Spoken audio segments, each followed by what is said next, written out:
So I'm doing an oil change within sight of the Burj Khalifa, which is that big building in the middle, if you can just see it on my phone, and within sight of Dubai. We're on a piece of land that a lot of overlanders come to start. In fact, there's an overlanding truck right over there parked up because they've gone to a hotel for 3 days because it's his wife's birthday.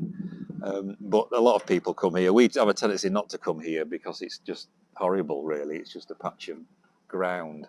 They're building another island, you know, like the palms and whatnot that they have in Dubai, the islands that they're building. They're building like another island here. So they've got a huge pile of rubble over the fence, and these excavators and stuff are running all the time. So it's quite noisy as well here. They play cricket on the weekend on the tarmac piece over there, and there's a lifeguarded beach just the other side of this fence here, which is must have been 150 cars there on the weekend, and the weekend in Dubai is Saturday, Sunday, not actually Friday and Saturday like the rest of the Middle East. They changed it to be more international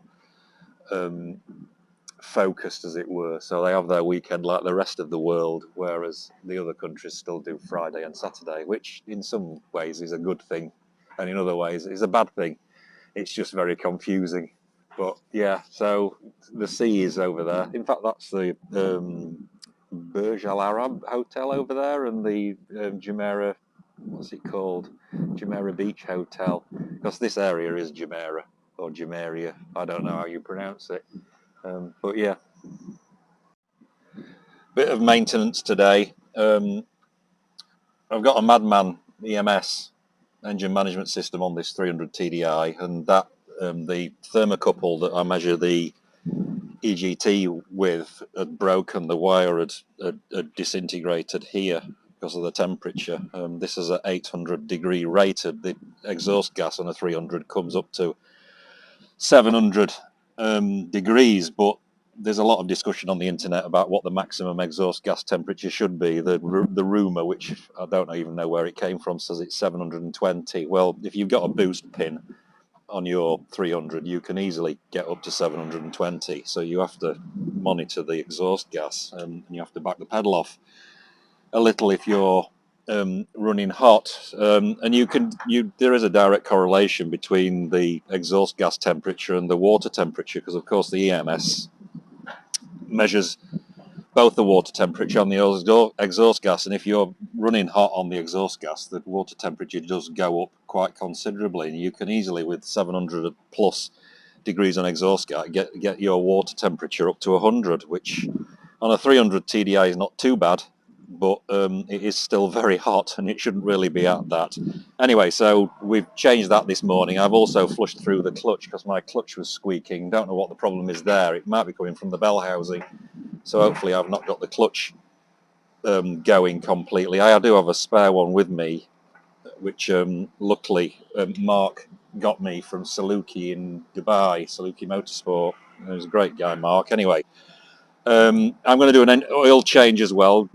Quite early, 5,000 or 6,000 kilometers since the last one, because I don't want to be doing it on the side of the road in Iraq, because we're going there in a few weeks, and also I can buy cheaper oil in Saudi Arabia. The engine oil is quite cheap there. In Dubai it's quite expensive, so I've got the oil from when we went to Saudi. I'm just going to use it and buy another 5 litres when I get back to Saudi.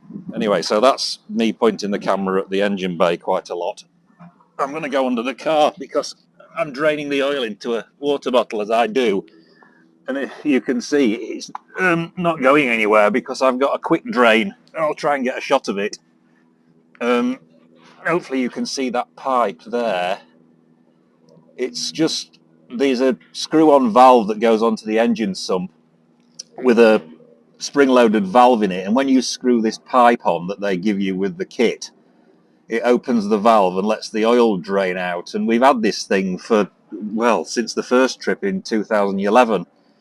It's fantastic. You can just drain into any water bottle. It does help if the engine is at operating temperature, which mine isn't because we've been sat here all night, and I've just run it for 10 minutes or something to get it a little bit warm, because it doesn't come out very fast, as you can see, when the engine is cold.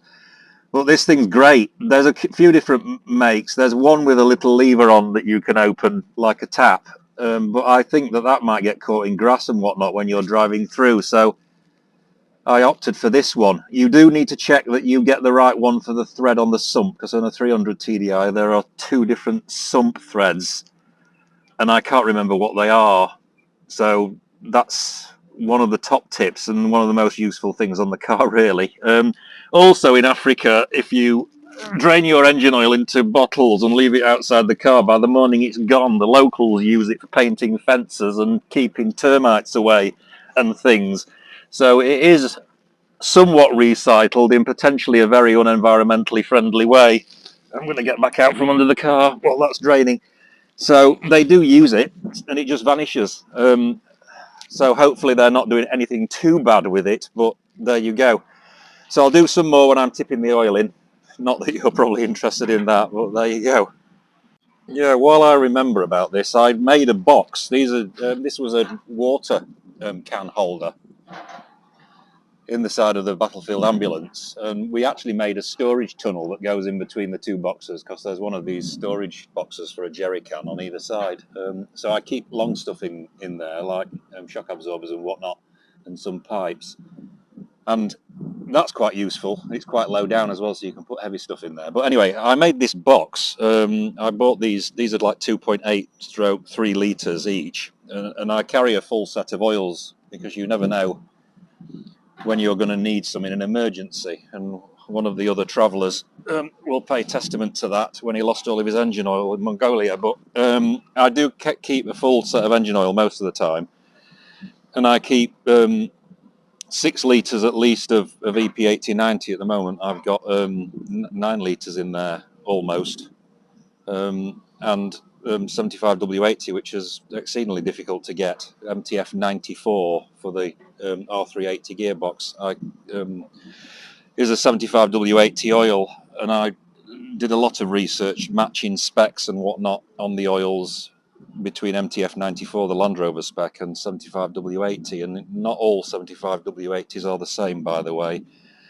I think the R380 is quite tolerant to different oils, but I have lost 2 gearboxes both times in America using American 75W80. So a word of caution to those in America: choose wisely, or just put in ATF Dextron 2D, and make sure it's got no limited slip additives in it and whatnot, which the American ones typically do have. So you'll be hunting a lot in America to get the right oil. But this aluminium box is exactly the same size as the locker, and it's stuck together with VHB tape, which is a 3M product, very high bond sticky tape, double-sided tape basically. Just bought some angle aluminium, which you can see in the corner, 2 strips of VHB tape, and had these plates made to the size. I ordered these off eBay. You just give them the measurements, and then they send you it cut to size, laser cut to size. And then I bought this from B&Q and just cut that to length. So it's just stuck together with angle and double-sided tape. This has now been in the car 6 years almost, full of, well, however many kilos of oil that is, 369, so 18 kilos of oil, and I lift it out all the time out of the locker, and it hasn't fallen to pieces, and it's only held together with double-sided tape. New tyres, by the way, Dubai, quite cheap, but semi-black market imports from Thailand, I understand, because they don't generally have this size, or BF Goodrich, although there is a warehouse in Abu Dhabi, but I don't know why. But they came from Thailand, and they were cheaper than England. So good purchase, good place to change your tyres if you need to. Anyway, let's have a look at the oil. We're getting there.